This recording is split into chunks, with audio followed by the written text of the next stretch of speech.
Next हम सीखेंगे assigning name to an expression. आप एक्सप्रेशन को नेम कैसे देते हैं, उसके लिए हम सबसे पहले टाइप करते हैं कोई से दो पोलिनोमियल्स। अपने हिसाब से कोई सा नाम इसमें सिलेक्ट कर देते हैं। फॉर एग्ज़ाम्पल असाइन हम करते हैं P1, शिफ्ट का बटन दबा के कॉलन फिर इक्वल, दरमियान में स्पेस नहीं लिखेंगे, कॉलन और इक्वल। ये जो सिंबल आपको नज़र आ रहा है ये कोई सा नाम असाइन करने के लिए इस्तेमाल होता है।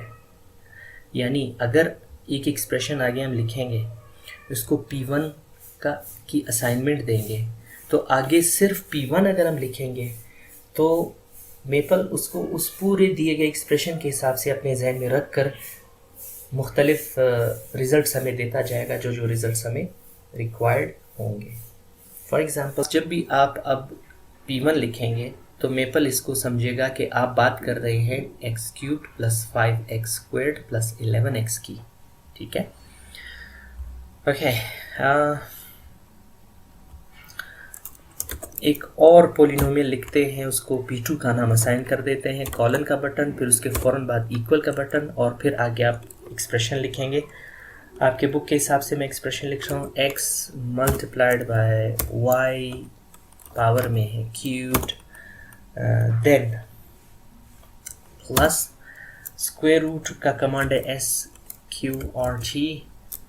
दूसरे अल्फाज में आप पैलेट में यहाँ पे भी आके लिख सकते हैं इस ग्रीन ए की जगह पे जो कुछ भी आपने लिखना होगा। फॉर एग्जांपल यहाँ हम लिख रहे हैं -1।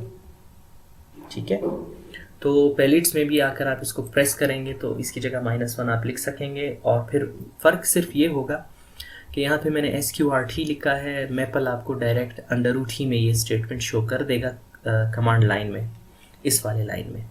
तो स्क्वायर रूट ऑफ -1 और multiplied by y and plus y/2 plus y divided by 2 and that's let's see कि ये क्या होगा। हमें रिज़ल्ट के तौर पर मिला है कि xy³ जो कमांड लाइन की तरह है पहले से, लेकिन स्क्वायर रूट ऑफ -1 की जगह इन्होंने लिखा है आयोटा। अलबत्ता मेपल कैपिटल आई को आयोटा की फॉर्म में कंसिडर करेगा।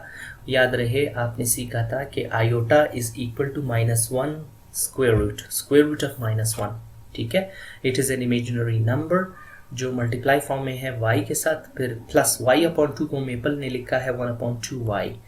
हमारे पास दो पोलिनोमियल्स आ गए। ठीक है, चलते चलते अपनी तरफ से भी एक और पोलिनोमियल का इजाफा कर देते हैं ताकि आपका कॉन्सेप्ट मज़ीद स्ट्रॉन्ग हो जाए। P3 is t power 4 minus 11 into t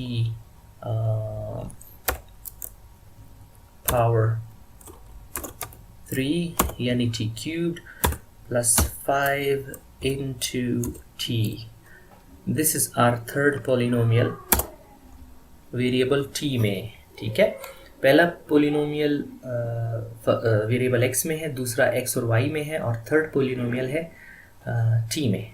ठीक है, जो पोलिनोमियल एक वेरिएबल का होगा, जिसमें सिर्फ एक वेरिएबल इन्वॉल्व होगा, वो पोलिनोमियल कहलाएगा यूनिवेरिएट पोलिनोमियल, और जिसमें दो वेरिएबल्स इन्वॉल्व होंगे वो कहलाएगा बाईवेरिएट पोलिनोमियल, और अगर दो से ज़्यादा जितने भी वेरिएबल्स इन्वॉल्व होंगे वो कहलाएगा मल्टीवेरिएट पोलिनोमियल। ओके, सो अब असाइनमेंट का फ़ायदा क्या है, अब ज़रा इस पे बात करते हैं। असाइनमेंट का फ़ायदा ये है कि मैं लिखूँगा सब्स्टिट्यूट की कमांड और लिखूँगा x is equal to let's suppose 1। मैं किस में डालना चाहूँगा, इस पूरे एक्सप्रेशन में। अब बजाइए कि मैं पूरा एक्सप्रेशन लिख दूँ, मैं सिर्फ P1 लिखूँगा, तो मेरे पास आंसर क्या आएगा। इंटरेस्टिंगली मेरे पास आंसर आ गया 17। क्यों? मैंने क्या किया, मैंने x इज़ इक्वल टू 1 को पुट किया P1 में। P1 हमारे पास कौन सा पोलिनोमियल था, this one, which is x³ + 5x² + 11x। P2 में अगर मैं कोई वैल्यू डाल दूंगा, लेट्स सपोज सब्स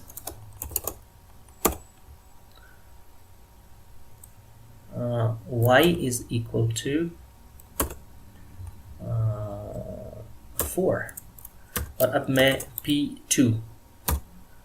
P2 वो असाइंड नेम था, वो दिया गया नेम था जो इस पोलिनोमियल के लिए हमने सिलेक्ट किया था. नाउ लेट्स सी के पोलिनोमियल नंबर 2 में जब y की वैल्यू पुट होगी तो हमारे पास आंसर क्या मिलेगा. ये आपके सामने है जनाब.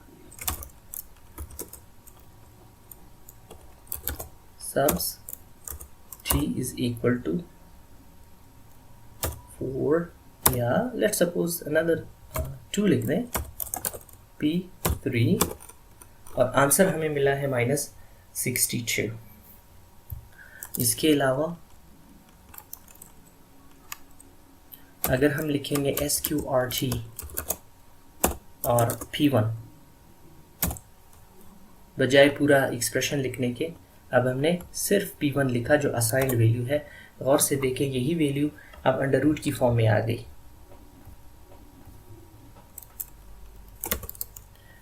अब अगर हम लिखेंगे कि P1 डिवाइडेड बाय P2